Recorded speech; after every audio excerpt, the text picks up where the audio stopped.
Well, there's a growing condition called tinnitus, which affects a person's hearing. Audiologist Dr. Mike Sharp is here with what you need to know about the condition. Tell me about it.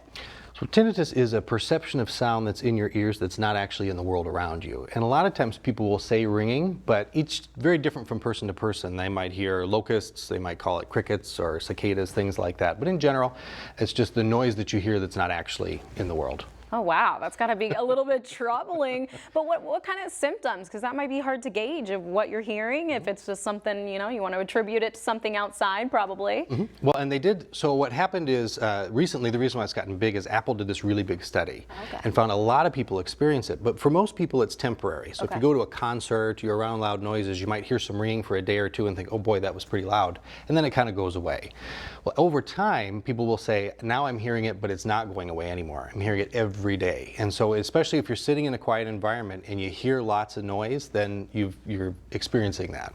So, yeah, I mean, we've all heard ringing in our ear. How often does it occur for you to really kind of red flag it?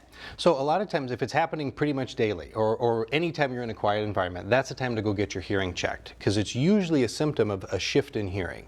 Now it could be your hearing is shifted and it's still pretty normal, or your hearing may have shifted and we've gotten to the point where we need to treat that hearing loss.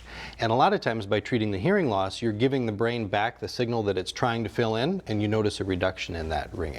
So you talked about the study. Talk to me a little bit about how the research is helping you guys do your job better. Sure. Well, what's great about the research is they had 160,000 people respond, which for a survey is crazy. That's a lot, yeah. And so what they did is they found that a big number of people have it, and a pretty sizable number of people, about 17%, have it every single day. And what's happening, you'll notice kind of online or things like that, people are kind of in a big race to get the newest, nicest headphones, things like that. So we're seeing younger and younger people that are dosed with a lot of sound that are coming in and experiencing tinnitus more regularly.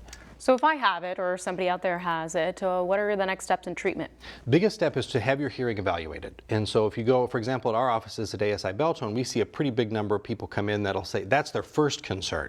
As I hear this ringing now, what should I do about it? Well, we test their ears, we see that there's a change in hearing, and then we can talk about potential options and where things go. But the first step is always to check your hearing and make sure that hasn't changed. Now, is this something that can be brought on? Let's say if I experience something that was super loud and it was an area, can it be brought on by that, or is it almost always something that occurs on its own? So a lot of times it's because there's a buildup of going to those concerts, hearing that ringing for a little while, and eventually those little buildups become a shift in hearing and that tinnitus becomes permanent. The other big issue we see is people coming back from overseas from combat. That's one of the #1 service-connected issues that our soldiers are seeing when they come back from overseas. Well, thank you so much for the work you do. Sounds very important, and we really appreciate you being here today. Thank you very much.